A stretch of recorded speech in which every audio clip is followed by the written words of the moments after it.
Drug addiction is a disease that begins unnoticed. It is like an infection. It can affect absolutely anyone, regardless of your age, your social status. It doesn't matter if you are poor or rich. In Russia, drug addiction is one of the main problems. Thousands of young people become addicted. And not only their lives suffer and fall apart because of this, but also the lives of those around them, as well as society in our country as a whole. Can I take a picture of the child? Please don't film. Let me go out with the child. Mouse, do you want to see?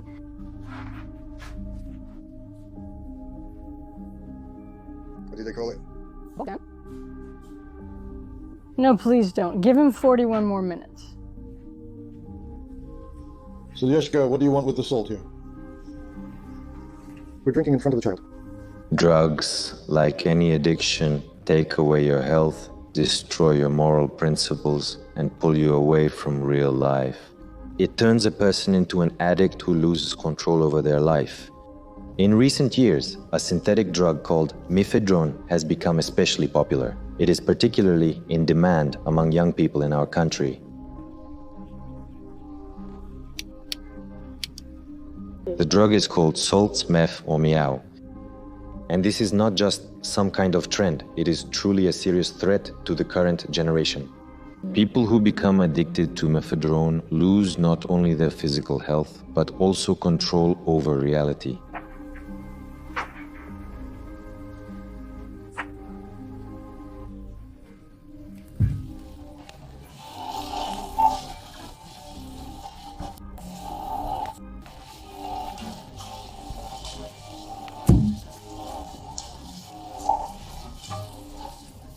Mephedrone very quickly and easily replaced the opiates that were so popular in the 2000s. It is cheaper, more accessible, and that's why it is spreading so quickly among people in our country.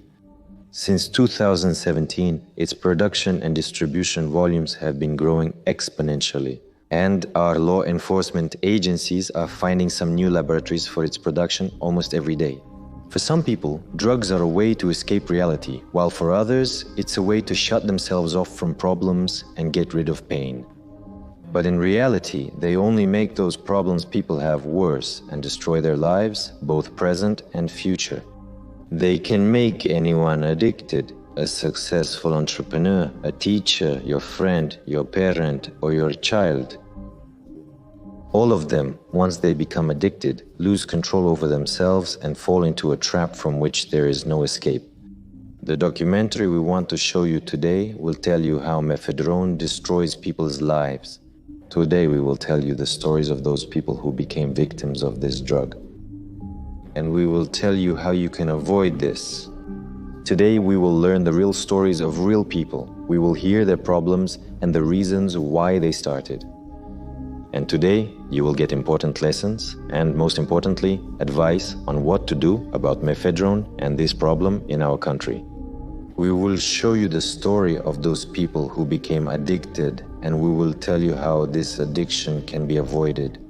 Today we will hear with you the story of real people, their lives, their problems.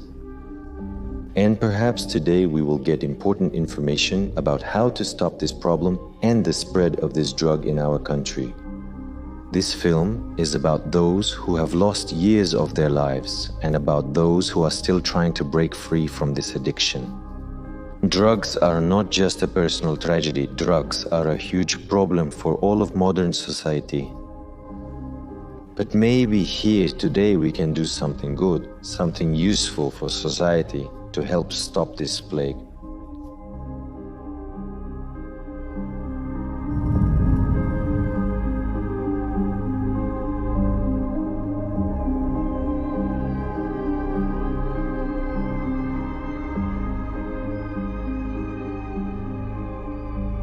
What you need to understand is that humanity, science, and medicine have learned to perform the most incredible miracles with the human body. Miracles that just a few decades or centuries ago would have seemed like science fiction. When it comes to the physical condition of almost all our organs, bones, blood vessels, medicine has learned to help, rehabilitation has learned to help. But what we, as human civilization, still cannot cope with are mental illnesses. Let's protect our mental health. The brain is the least studied part of our body, yet we still consider it the most important. And that's when the person himself, now I'll get back to the topic of why young people, or even those who are not so young anymore, start falling into various addictions and begin using psychotropic substances. The brain and experiments with it, for some reason, are still not considered something super dangerous in public consciousness and public understanding.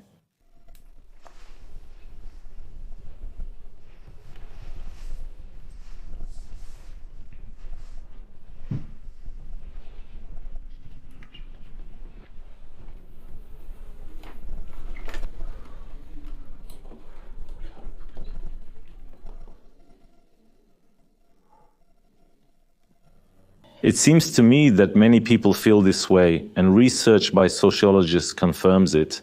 The dangers of a heart attack, a broken leg, or joint problems seem to be considered much more significant and dangerous life events than problems with the brain or mentality. The brain, like air, is invisible but has its own unique character and personality. But again, as educated people, we must know that scientists have already completely discovered the laws of how the brain functions, how its parts interact, how synaptic connections work, neural speeds, and so on. Personality, character, and mood depend on the brain's state. That's why brain experiments are of utmost importance. You see, they are the most dangerous. They are actually riskier than skiing, snowboarding, riding a motorcycle without protection, and so on and so on. It's not as scary as a fracture. And when people lack attention, respect, and basically good emotions, they just don't develop. Oxytocins, dopamines, and others, what are called the happiness hormones. It seems that turning to a simple solution, the simplest one, like eating something sweet or drinking alcohol temporarily or using drugs, those or other forms, everything that's more accessible, everything that seems more fashionable, everything that seems to expand consciousness, it does affect the brain, but of course it affects it not without consequences. That's why a lack of attention, recognition, respect, a sense of security, the burden of anxiety and responsibility, to some extent, whether for yourself or for what you've done, all of this leads to the simplest way to avoid. Well, you took something, your consciousness expanded, and it feels like there's no problem at all. It's quite an ostrich-like position, which directly and negatively affects the state of the brain.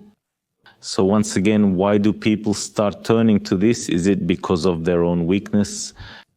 What leads a child to drug use? I think it's hard to give a definite answer. In my case, the child began using drugs at 13 years old. And that's the age when a child is absolutely receptive to the world, starts to perceive the world differently. At that point, the authority of the parents is no longer the top priority for them.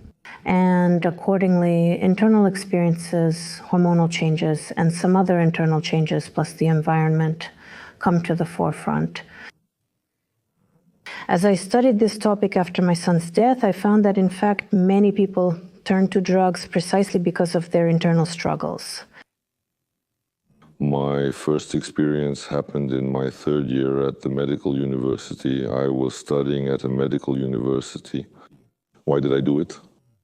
It was curiosity. Simply, some guys described it as some kind of new sensations, pleasant ones. Basically, it was curiosity. The first line was amphetamines. I had read a lot about them. Even at the Department of Clinical Pharmacology, there was a separate manual about them. And I knew for sure that with a single use, nothing would happen. The interest in trying mephedrone was caused by the fact that, first of all, these were legal drugs, as it was explained back then on websites and in kiosks. In fact, if something was mentioned on Bivan Online, it wasn't portrayed as very harmful. Well, and the effects, people describing euphoria, all of that.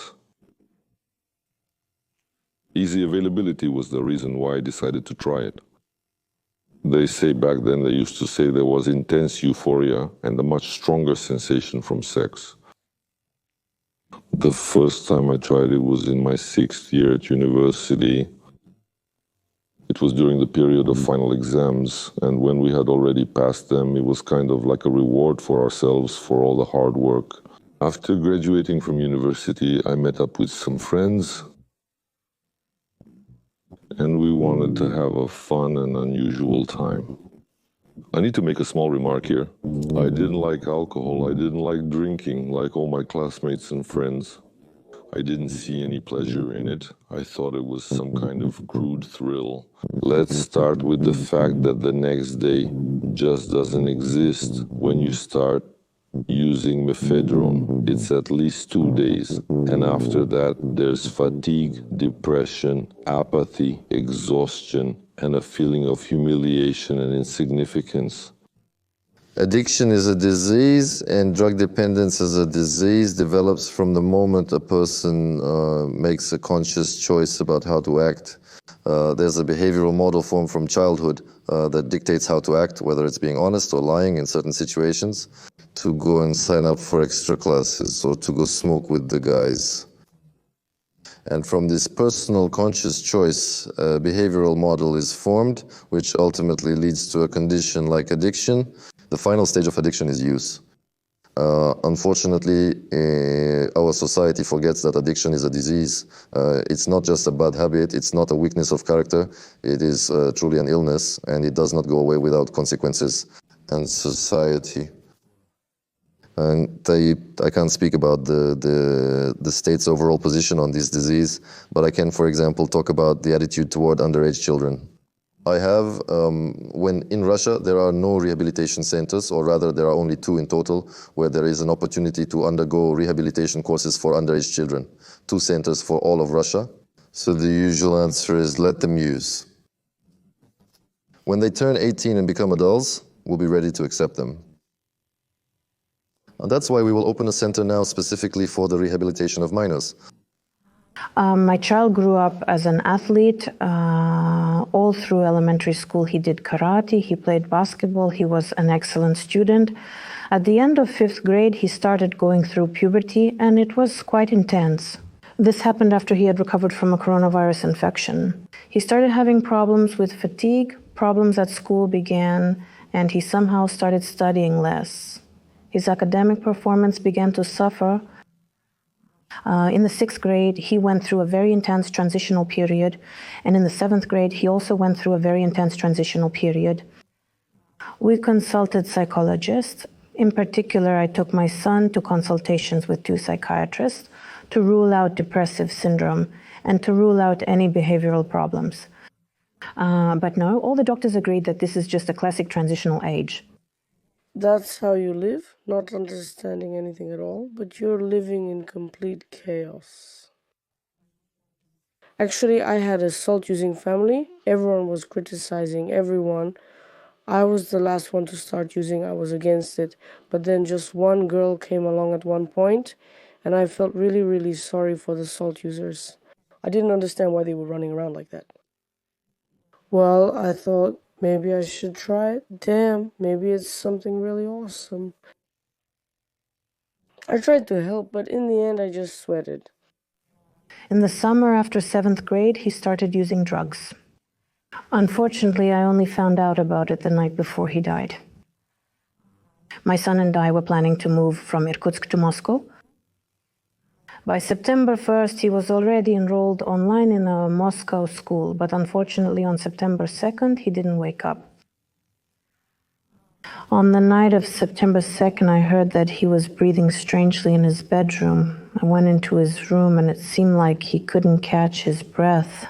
Yeah, I touched his shoulder and asked, Andrei, what's wrong? He jumped up and replied, Mom, everything's fine. I turned my head and saw that there was a small bag with powder on the table and a line poured out. I said, Andrei, what is this? What happened? He said, Mom, everything's fine. Let's go to the living room. We'll talk there. We talked for about 40 minutes. He said, I was very ashamed in front of you that I started using drugs. And for about 40 minutes we talked. He said that it started sometime at the beginning of July. It actually started in late June, as later discovered. At the beginning of June, in the 22nd year, he ran home after breaking up with his girlfriend. Andre was crying and shaking. I asked him what happened.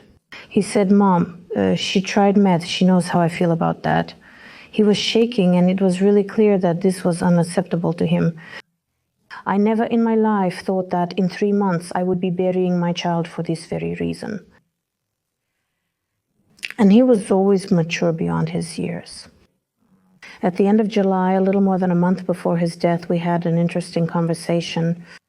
He asked his mom why she does so much for him. I told my son that he may understand me when he has his own children. He disagreed, saying it wasn't right. We come into this world alone and we leave this world alone. Prioritize taking care of and loving yourself first. Only after that, if you have the capacity, do something for me. Because when I turn 18, I'll grow up, I'll go off to live my own life, and there will be a lot of empty space left in your life. And unfortunately, he didn't have time to grow up, but a little over a month after that, he was gone. And I realized how right he was.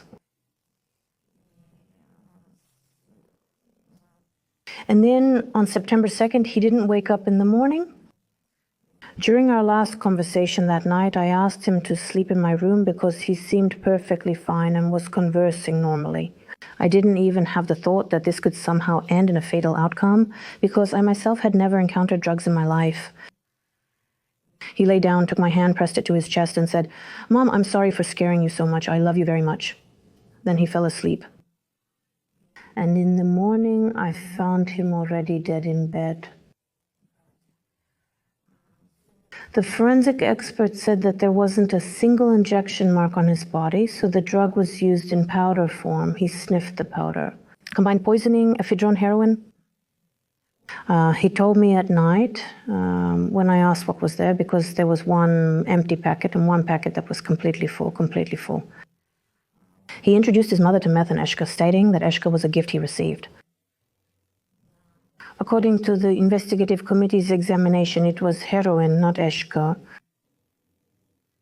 And accordingly, he used Mephedrone, and judging by the amount that was used in the second packet, there was one line of heroin. My son dreamed of studying to become a designer. He really loved to dress in an unconventional way. He didn't accept things that were sold in some ordinary chain stores. He knew all the stores around, as they are called now. He knew all the second-hand stores around, and on Saturdays, on delivery days, he would wake up and say, "Mom, I'm off to fight with the old ladies for clothes." He always tried to put together looks in a non-standard way, and he liked it. He really wanted to develop in the field of clothing style. He was also thinking about applying to the philology department in St. Petersburg. After I finished university, my internship and my residency, I moved to another city to work and started my own private surgical practice there. And there was no alcohol or drugs in my mind. Sports were quite active in my life. I practiced them and promoted them to the public. Now, of course, I don't want to blame anyone or see someone as being at fault for this. But it just so happened that there was a situation in my life when I found myself under emotional pressure for a long time. I was under it. I couldn't see a way out. And it was exactly at that time that these websites appeared where you could buy things using drop points. I got curious, decided to try it, and it turned out to be pretty simple and easy. After that, I only spent time with him in groups, at parties, and in clubs, never alone on weekends. My story isn't like the ones I've heard from many others. I just spent time at home with him. There was this stage of lightness, joy, in euphoria. Recently, thank God, I managed to clean up. Otherwise, we would have run into a real apocalypse. Damn, I broke the bucket when I knocked it into the bathtub. How? No brain, sometimes hot, and again. No, how old are you? 34. I've lived in this apartment for all 34 years. Most importantly, I never had to worry about problems. It's like I turned myself inside out into some kind of shape. I work for 5 days, actively developing myself, and then I can allow myself to rest for 2 days. And it wasn't regular, it was like once a month, then twice a month. And that's how it went on, maybe for 2 or 3 years. And then there was a period, a really difficult period in my career and in my family relationships. I started getting into this situation more often for longer periods. It started happening even on work days, and I had to come up with some excuses, make something up somehow. Why am I not here? At that moment, I realized that it's not just that I have an addiction, but that I don't have any breaks. I don't know how to control myself, and basically, I'm irresponsible about what I do.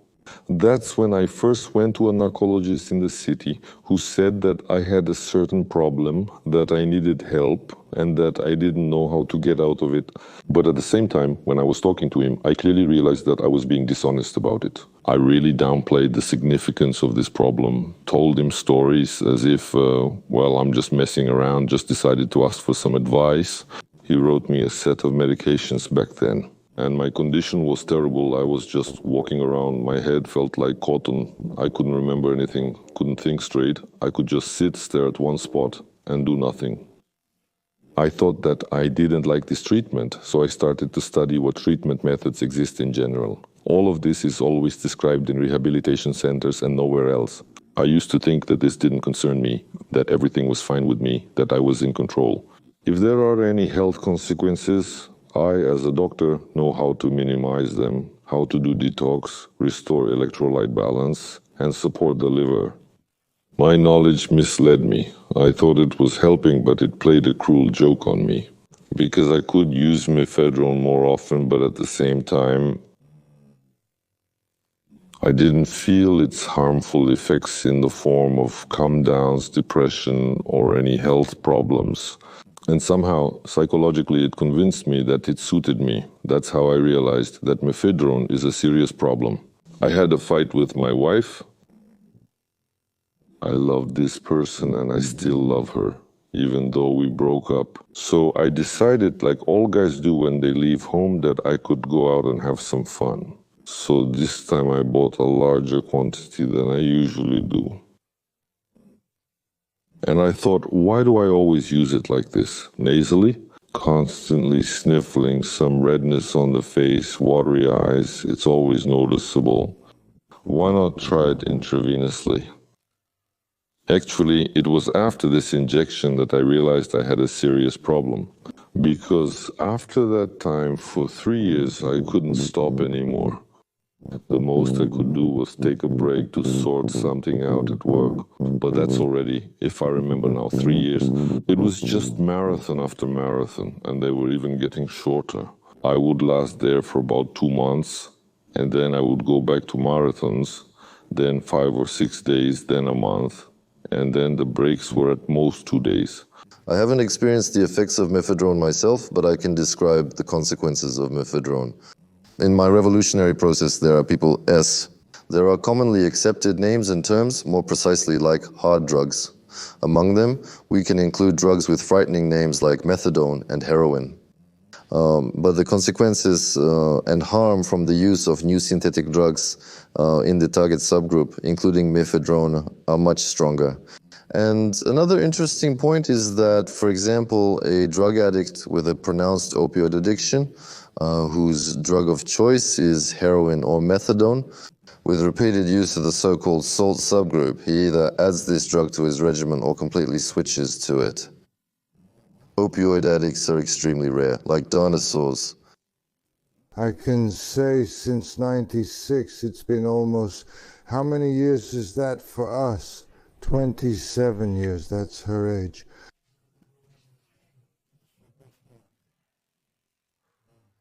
It's a nightmare. It's like the leg is twisted. There's no cartilage, just the leg, and the joint has fallen apart.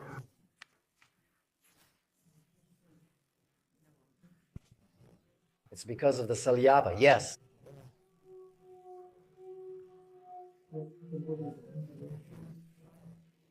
Consequences.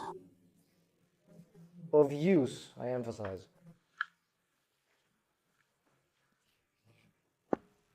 I see there. Two. Demerick, of course, like an old man. It's normal. He's still okay. He's gotten better.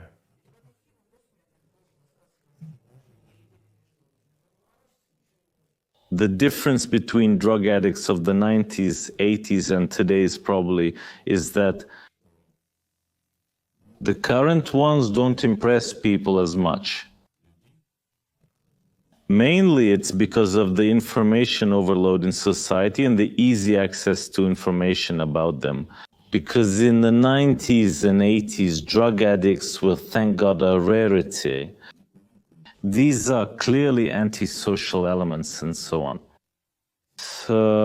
Today we have gone through a certain period of time when at some point it was believed that if you were in a bohemian creative environment, you couldn't create a masterpiece without drugs.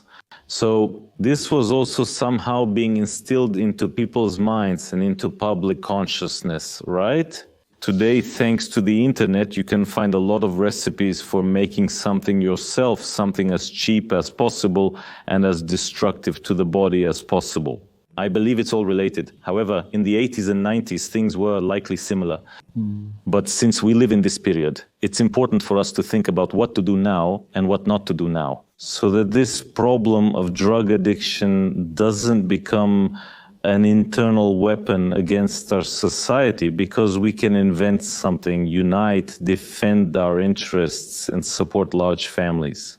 But if the problem of drug addiction is not solved, then all these efforts will be greatly, greatly devalued. And when we talk about possession, it's important to understand that there is a gradation here. More precisely, we're not just talking about possession. We're talking about criminal liability. Well, about liability for possession. There are gradations, a significant amount, a large amount, and an especially large amount. A significant amount is 0.5 grams. A large amount is more than 2.5 grams. And accordingly, an especially large amount is more than 500 grams. And here, regarding liability for possession, if you are accused of possessing more than half a gram, you can get up to 3 years. If you are accused of possessing a large amount, that's more than 2.5 grams. Here you can get a much longer sentence. And if you are accused of possessing more than 500 grams, you can get up to 15 years in prison. These are huge sentences. For the investigation of a criminal case related to narcotic substances, a chemical examination is mandatory in order to determine the composition of the actual narcotic substance. In the future, the results of this chemical examination are used to prove intent and accordingly other necessary elements of the crime, specifically the particular elements of the crime.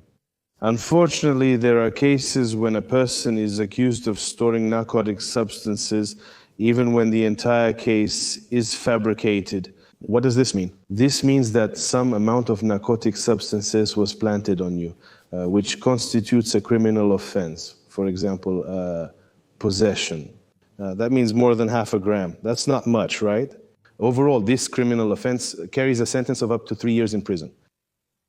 What should you do in this case? In this situation, the first thing you need to do is make a public statement about it.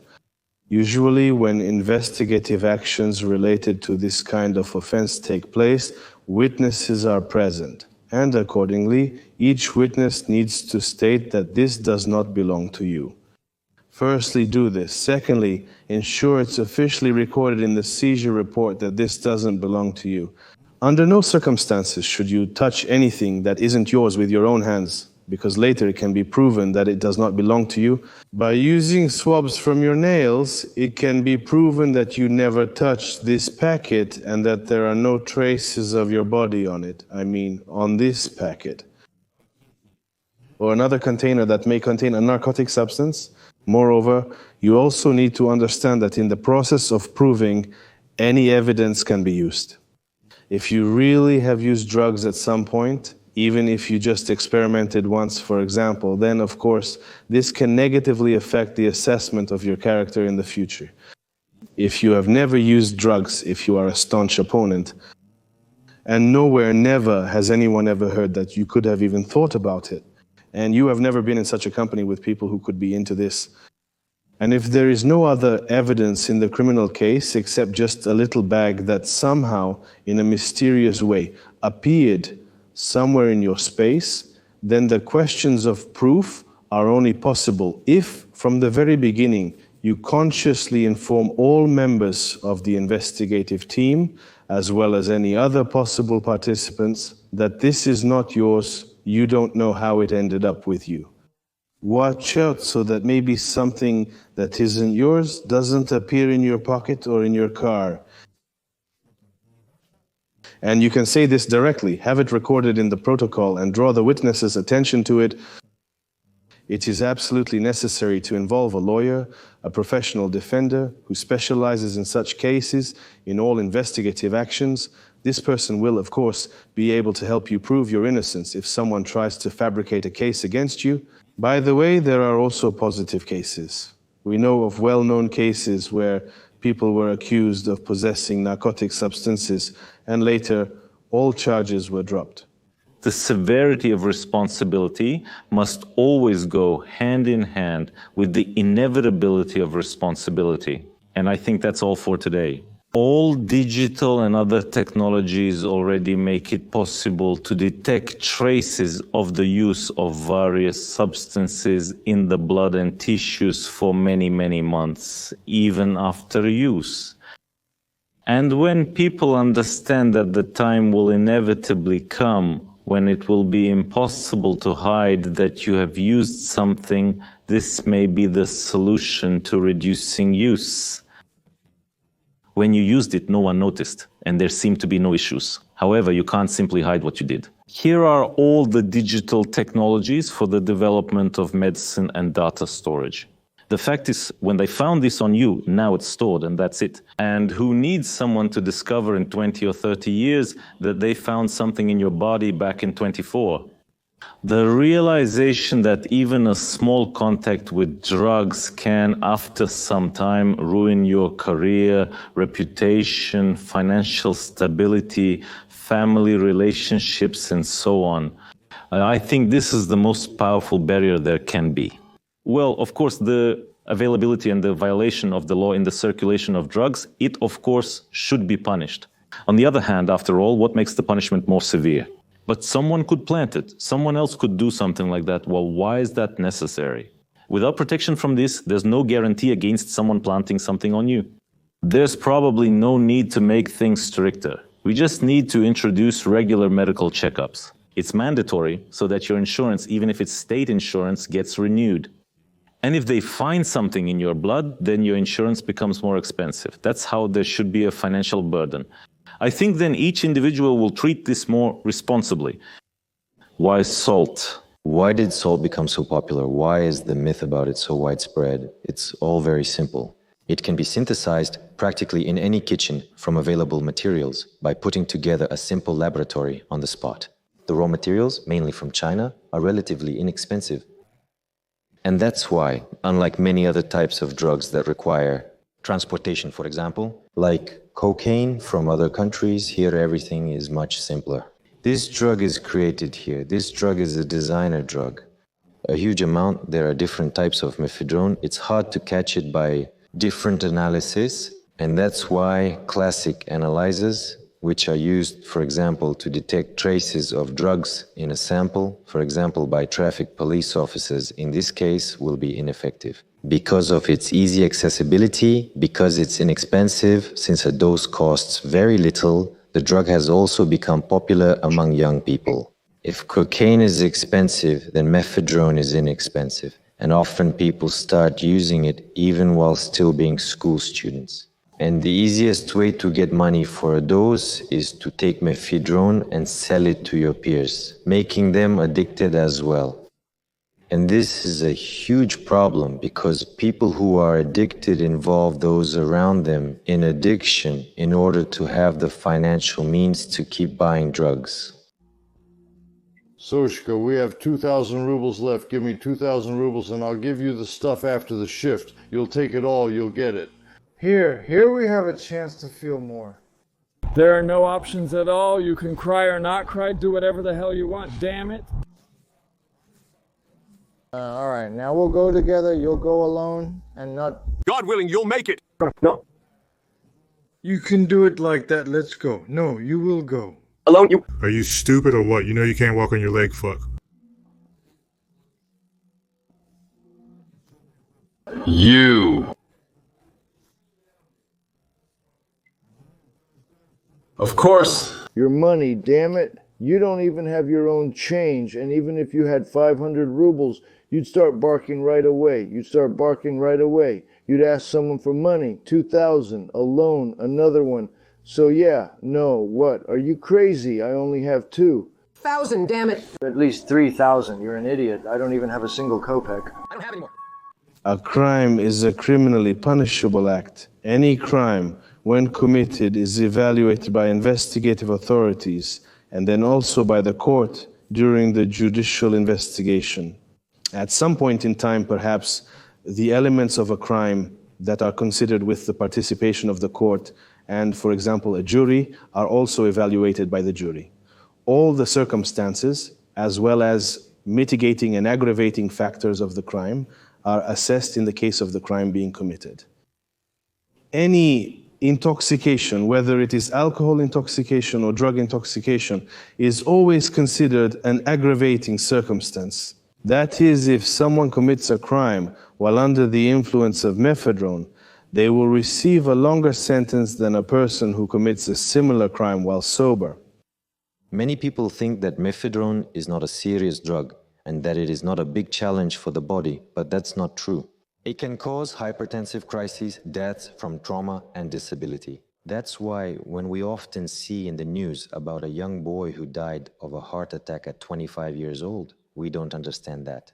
In fact, the cause of death from cardiac arrest at a young age could have been mephedrone. Mephedrone is often, sometimes mistakenly, combined with other types of drugs. Mephedrone can often be the cause of murder. Since the main way to get mephedrone is through drops, couriers sometimes can mix up the drops, and a person who receives 2 doses of mephedrone might combine mephedrone with some other hard drug, which in combination can lead to respiratory arrest. A person who used mephedrone and in the second package, for example, received heroin, simply dies. I think that, of course, like any mother, I tried to give my best, but I'm not perfect, and accordingly, I'm sure something was missed. I raised my child alone from birth, so I tried to work more in order to give my son more opportunities. And accordingly, looking back, it's very hard to say because the period of use, which has already been confirmed by the investigative committee, was only about 2.5 months at most. He first tried drugs on June 23rd, and by September 2nd, he had passed away. Most often, the deaths I've heard about from mephedrone happen when it's confused with methadone in stashes and used because tolerance to it grows very quickly.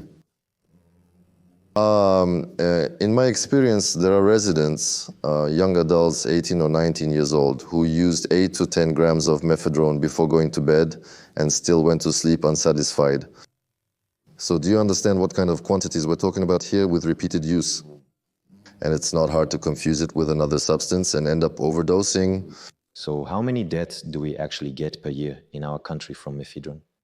The official count is 10,000. But if you take all the stabbings, all the robberies, all the armed assaults, all the domestic conflicts that ended badly, all the car accidents where someone died, all the suicides that we see are happening more and more often, so the number of deaths is probably higher.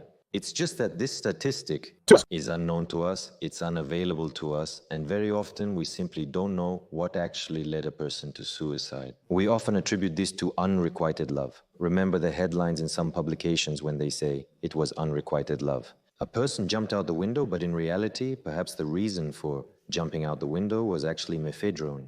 The school reacted negatively.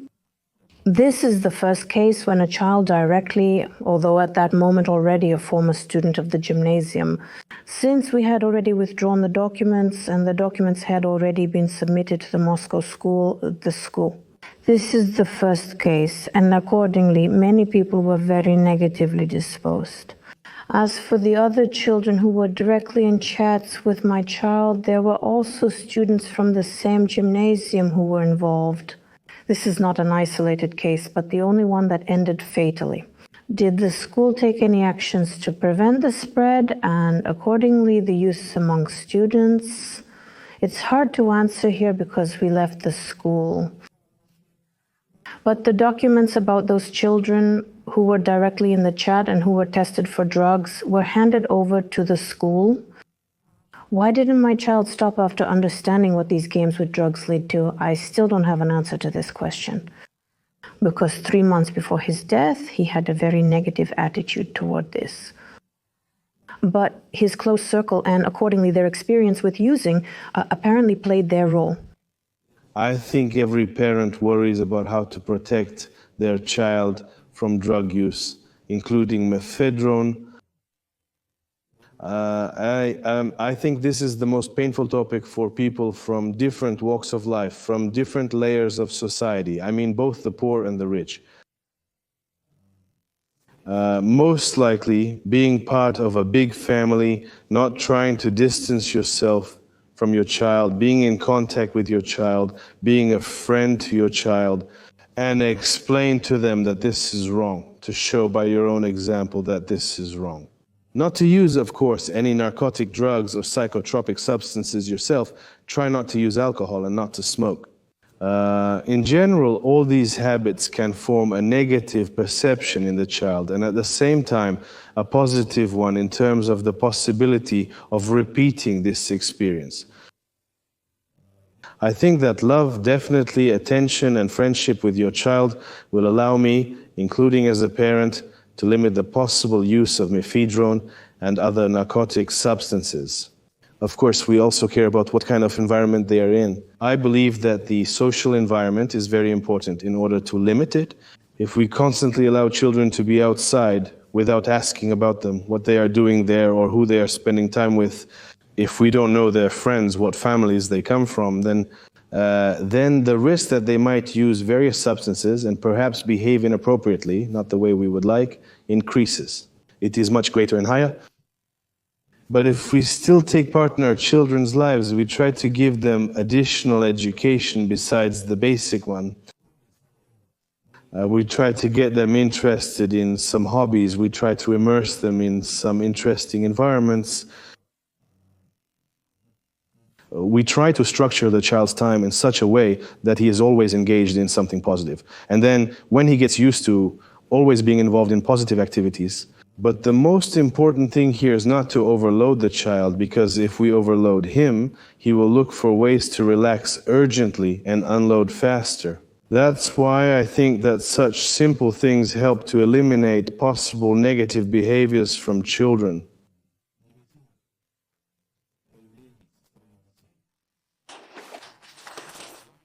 Go take a walk. I cheered you up. This... Batyushka? Batyustvo, yes. Just chicken salt. This is a video. Oh, he's smoking. Yes, he'll show it later, but he's sitting there. And basically, the knight starts searching, poking around. And did you smoke with him? Yes. And how old were you when you started smoking with him? Since I was 17 or 16. Since you were 16, he gives it to you himself? No. Did he give it? No. So how? I sent him to do that crap. And you sent him? Because he was crazy? Don't film me. I'm not filming you right now. Please put it away. Go. Here, nobody supported me. I just don't have anyone, that's all. I feel like in this world I'm just completely alone. I'm trying to let everyone know that, well, it's a disaster, I'm falling apart emotionally, I'm drowning, I'm broken, I don't want to live, and honestly my mind is just a mess. I struggle to find my purpose in life. But I do understand that I'm using, and that's really bad, yeah. I'm struggling to stop and need help with my problems. When I admit my mistakes to my mom, she tells me I'm facing prison. My sister has the same attitude, refusing to help me, saying it's my path. Of course, if someone close to you starts using, especially your own children, then you should, of course, blame yourself first of all. But really, blaming yourself can come second or third, and so on. You need to figure out what to do first, and only then figure out who's to blame. And the most important and obvious thing to do is to turn to specialists and understand what deficiencies your loved one is trying to compensate for by using these prohibited substances. Even if he falls into alcoholism, which sometimes doesn't even seem like a problem compared to drugs, like he doesn't use drugs, but alcohol also destroys the body, and in the end, even strong families and personalities get destroyed, especially in old age. That's why it's important to understand what deficiencies there are, what the person is lacking, and to help your loved one fill those deficiencies. At a young age, it's very hard to go through because, first of all, at a young age, you don't have a system of values. Since you don't have life experience where you've faced various difficulties that you had to solve, you don't have experience in interacting or building communication with people, you just don't have experience. We look at the profession as something like healthy competition, where you show with your skills and knowledge that you are the best there.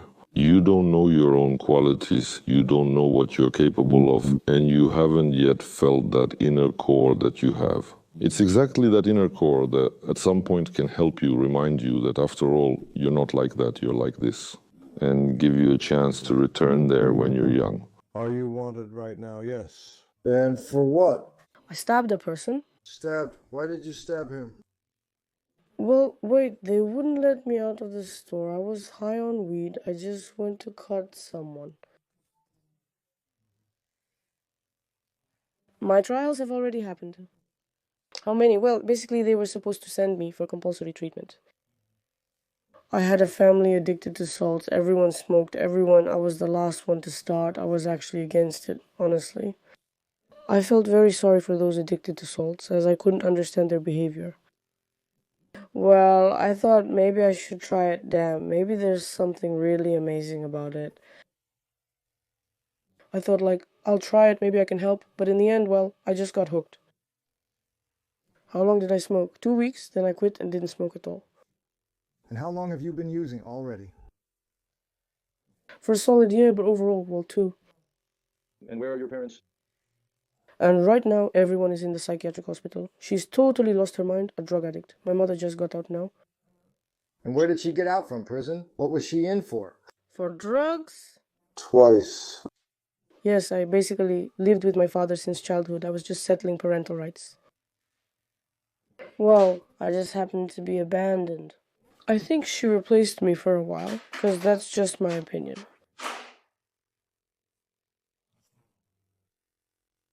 She used to use heroin, she got hooked on salt.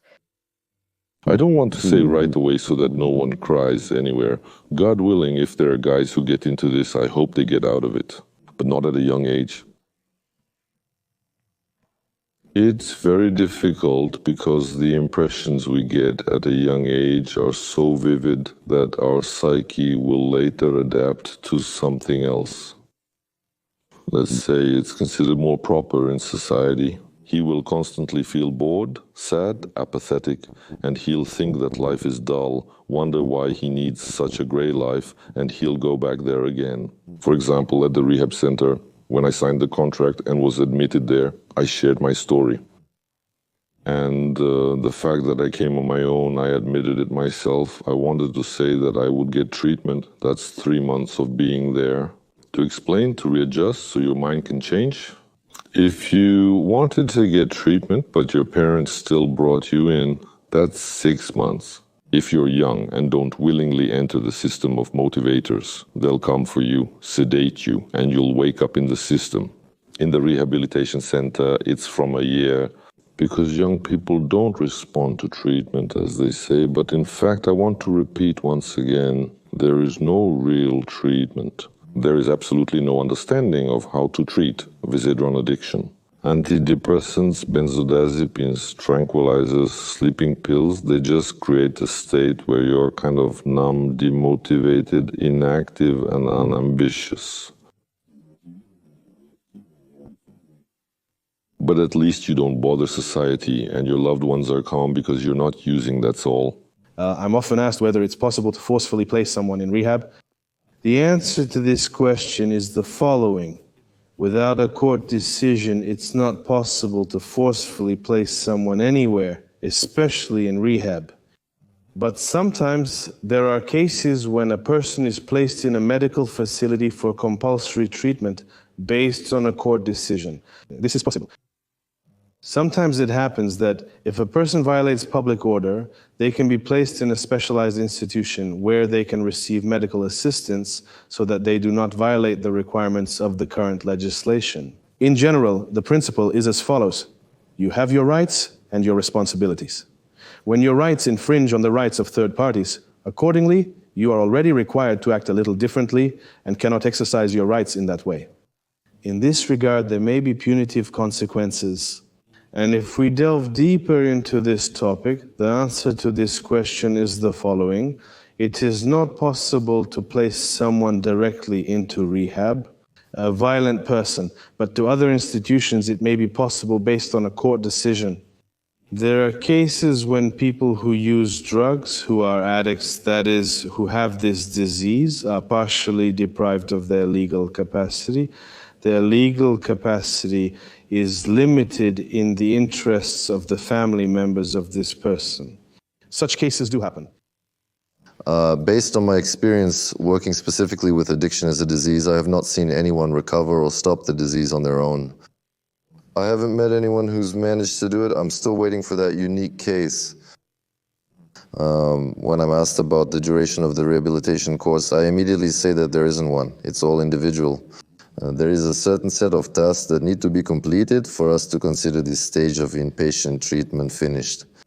In order for us to answer the question of whether these so-called rehabs, rehabilitation centers for people with addictions, should be made accessible or whether they should be advertised at all, we need to consider several factors.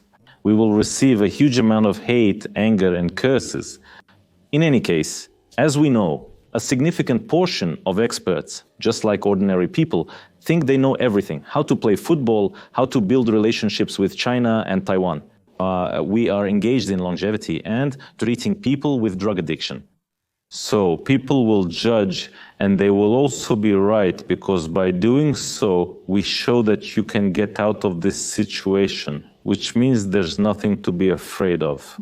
On the other hand, if we don't do this, a significant number of people will be left without help. And we, as a social state, as a humanistically oriented society, probably won't be very much at peace with ourselves and our conscience either. That's why I think that the opportunity to undergo rehabilitation procedures is necessary. But to advertise that there's nothing scary about it, that you can even use heroin there and then you'll be cured, and for free at that, well, that's also wrong. No one will proudly say that they quit, because those who have really gone through and are going through this path don't do that. He knows very well that you can go back there at any moment. And that's why an experienced person will never proudly say that they quit. And if he says, I'm making it, and mentions 20 years, 15 years, that means he's really working on himself. He understood this mechanism. He tracks the triggers for use long before they even arise. From my experience, I could resist by telling myself repeatedly, that's it, I won't do it, I don't need it. Then there's some event or something and you have a glass of wine there. Just one glass of wine, it seems like, so what? That's how your mindset changes, causing even insignificant events to gradually shift, finding yourself back in the cycle. That's why there are many people who live in purity. We communicate with them, we share our experiences. I want to add something of my own to this because, well, observing some of the people in rehab, I noticed, for example, that this person uses because he always has a hard time dealing with breakups with women, even though this cycle keeps repeating. So, for instance, here's a person in rehab and he uses because he likes being in a state of self-pity. He absolutely doesn't want anything, absolutely nothing interests him. I observed him for a month and I thought, let's have an analysis of the past. I believe she has serious issues with testosterone, both externally and internally. And what you're explaining to him, he won't understand. On a hormonal level, there's a saying, you can't be happy if you're hormonally unhappy. And when someone explains joy to him, saying this will be joyful, he can't understand it because he doesn't have the hormones in his body that would give him that feeling. When he's told that he needs to build relationships with girls and get to know them and be more courageous, it was evident he lacked those hormones. I had been urging him to get it checked for some time. Then, in the end, I paid for his hormone tests myself, just to satisfy my own scientific curiosity. And he had this problem. I came to the conclusion that when you start treatment, you definitely need to look at the test results. He damaged his liver with medication, not biochemistry. You need to check your hormones, you need to see what condition your body is in, and start rehabilitation from there. And not communication with a psychologist who, for some reason, thinks that he knows, that he can cure you. And this is also something I don't understand. I'm not downplaying my colleagues' successes at all. I just can't understand how a famous professor of psychiatry who has written many books, received academic degrees, and spoken abroad, how can he help me cure my Mephedrone addiction if he simply doesn't know what it is? There is no literature where this is described, and he treats it exactly the same way they treated alcoholism in the Soviet Union. I think that the fight against drug addiction as such is a government task. There are many regulatory legal acts that establish how the fight should be carried out. The issue of actual implementation in practice, how it is carried out, raises great concerns. The thing is, I agree that in previous periods of our lives, much more attention was paid to this issue, where every day we could be told that this is bad, you shouldn't do this, it leads to some negative consequences. Today, the focus has shifted a little, but it hasn't changed because they've stopped fighting this. Rather, they want to fight it using slightly different methods and are carrying out this fight in other ways. I agree that it's necessary to use the opportunity to show that this is bad, to talk about how it's bad, to explain to children from a very early age that any drugs are bad. And this will always end in prison, it will always end in real loss of freedom, it will always end in a ruined life. But at the same time, I want to draw attention to the fact that we have a system for all people who have been released from prison, a process of socialization in society and their integration into civil life, into public life and employment, and so on. And further on, all other necessary measures that are carried out with people who are released. In general, I fully agree with the position that my colleagues are expressing. What needs to be shown is that we shouldn't ban fighting drug addiction, but rather we should fight it by showing and demonstrating that it's bad and what consequences it leads to. And regarding our stars, I wanted to say that actors, directors, singers, and showmen, they, of course, are not in the most enviable position today from the point of view of all these circumstances. Because, as a rule, these people, and I've talked about this a lot too, they have abilities, talent, they can be needed, useful, effective showmen, good actors, directors, singers, and so on and so forth. At the same time, despite all this, they are unprotected. They are the most unprotected people on our planet, to be honest, at least in our country. That's exactly how it is. I know this firsthand because I work with some of them, and they are constantly being misled by various people. And among other things, they can be deliberately immersed in certain atmospheres, either negative or hyperpositive, that only seem to be beneficial for them. In order to deceive them in some way, to mislead them and gain some kind of benefit from them, including material benefit, because, thank God, these people today are already well-off people, successful people, and of course, no one is teaching them. Just between us, no one ever teaches them how you should behave from the point of view of following the law, how you should present yourself, what you can say, what you can't say, no one teaches them. They are taught to be actors, singers, performers. In general, they are taught their profession, but what to do with the wealth they have earned later on, no one teaches them. And the most interesting thing is there isn't even such a profession, such a specialty that could accompany these people in the future. For example, a manager for some wonderful famous person. So what is this manager responsible for? He is, of course, responsible for the events in which this performer participates. Well, is he really responsible for his words, the ones he says in public?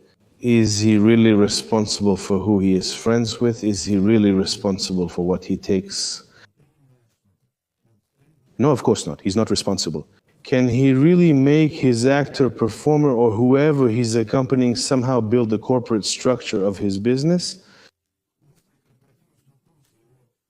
Of course not. And who are these people who help successful creative individuals, those who have achieved success in their lives? In the future, are there such people? The answer to my question is obvious. These are people who are specially trained to be advocates, for example, financiers, managers of some kind. These are people who are a separate cog in this system of coordinates.